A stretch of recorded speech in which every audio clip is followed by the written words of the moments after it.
it followed me home, I swear. I finally picked up an FCM 50 ton. Finally. I've been meaning to do it for ages, basically. Probably years at this point. But I never got around to doing it, partly because of the cost of the FCM, and partly because I can't afford the cost of an FCM. Fortunately, I've been a little bit better off lately, and so while it was on sale over Christmas, I picked it up. First of all, it's not a heavy tank. It claims to be a heavy tank. It's more of a medium. It has hit points somewhere between a heavy and a medium.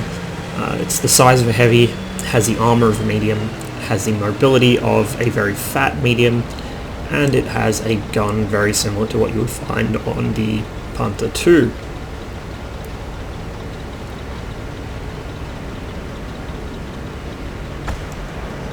This may not appeal to everybody. The FCM has to be played like what it is, like a fat medium. You can't tank damage in it. It just doesn't have the armor or the hit points to do it. It's French, so it's allergic to arty, it's allergic to high pen guns, it's allergic to basically anything with serious amounts of pen. However, it is quite mobile. Its gun handling isn't the best, but it's not too bad, so it does alright at medium to long range. It's pretty decent moving at close range, but not obviously at longer ranges. The bloom starts to become an issue. You will occasionally bounce things, but don't get used to it. One thing to note though, the FCM does get preferential matchmaking. Most tanks with pref get it because their guns are just too poor to compete with the normal matchmaking bracket they would get, at least without firing gold ammo. However, in the FCM's case, it's more to do with its armor. The FCM's gun probably could handle tier 10s fairly comfortably. The problem is that the FCM just doesn't have the survivability to do it, particularly considering its gun is relatively low alpha. That shot managed to find the one place it could miss and went there, underneath the T-29's turret bustle. But, like I said, it's quite mobile for a tank this size. It is large, so it's, it doesn't have particularly good camo, and it is fairly easy to hit. It's a rather long tank, as you can no doubt see, but with the right amount of aggression, but also, well, controlled aggression, we'll say. You need to show restraint with this thing, but you need to know when to push up on people and get some shots in. It's a pretty strong tank, and there's a reason why the FCM combined with KV-5s was considered to be basically a god tier stat padding platoon back in the day, because the combination of a very highly mobile tank with a very high pen gun and a pair of shit bricks with very high rate of fire guns, if not high pen, it made for a very strong platoon structure, and they could mutually support each other, the KV-5s tying down the enemy heavies while the FCM zipped around the back, and of course they both get preferential matchmaking. So, I'm going to try and keep this video pretty short, I think.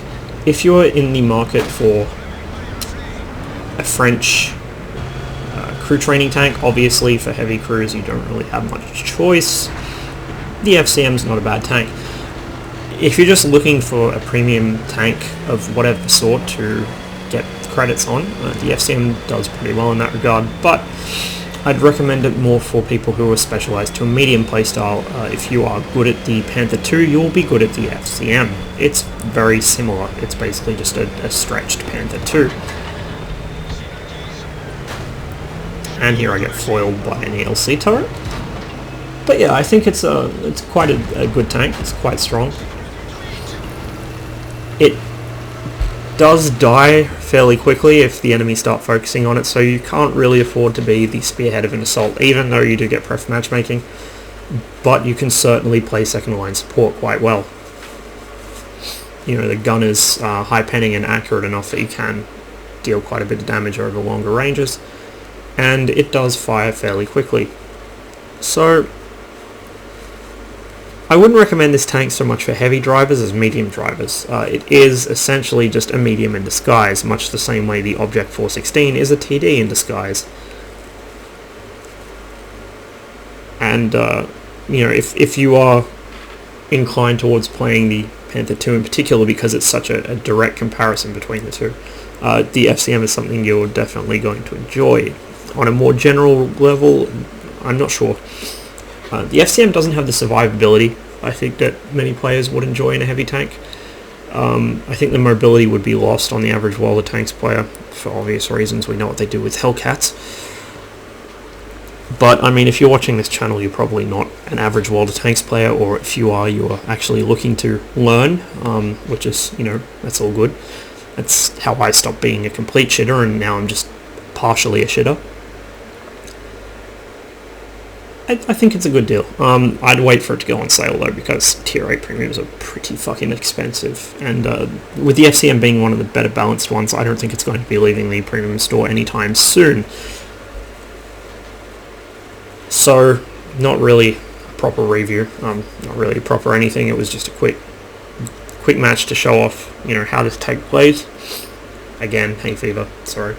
And give you a sort of a general rundown on how I think it handles and what I think its nearest comparison would be in a tech tree tank.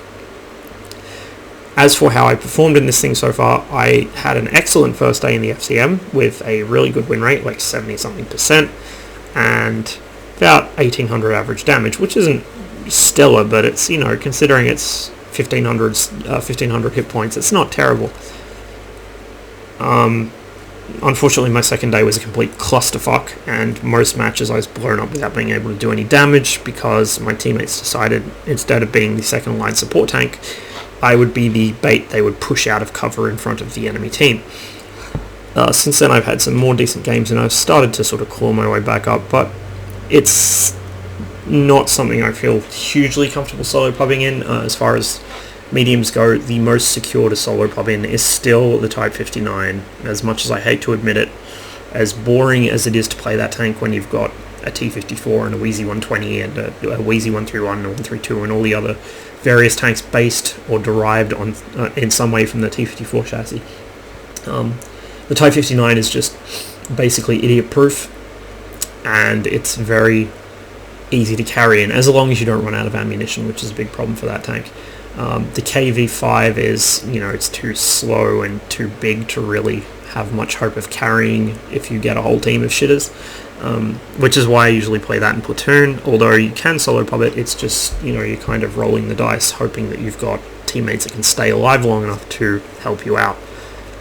The FCM has the mobility and, a decent gun to pull off some pretty crazy shit, but again, the survivability is a problem. The FCM's front plate, while angled, is near vertical, and although you do get some pretty interesting bounces, it's not really going to stop much. So I wouldn't count on your armor for anything. Before I wrap this up, one more thing I would like to mention is the FCM does have actually quite decent gun depression, which is worth keeping in mind.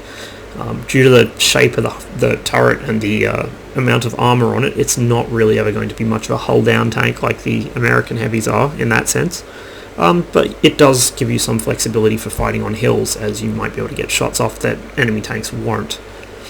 So there is that to consider. Overall verdict, it's good, I like it, I will continue to play it, but it's not really a beginner-friendly tank. It does take some experience playing mediums, more so than heavies, so be aware that is a skill set it requires. If you come to this out of playing heavy tanks, more traditional heavy tanks like the, say the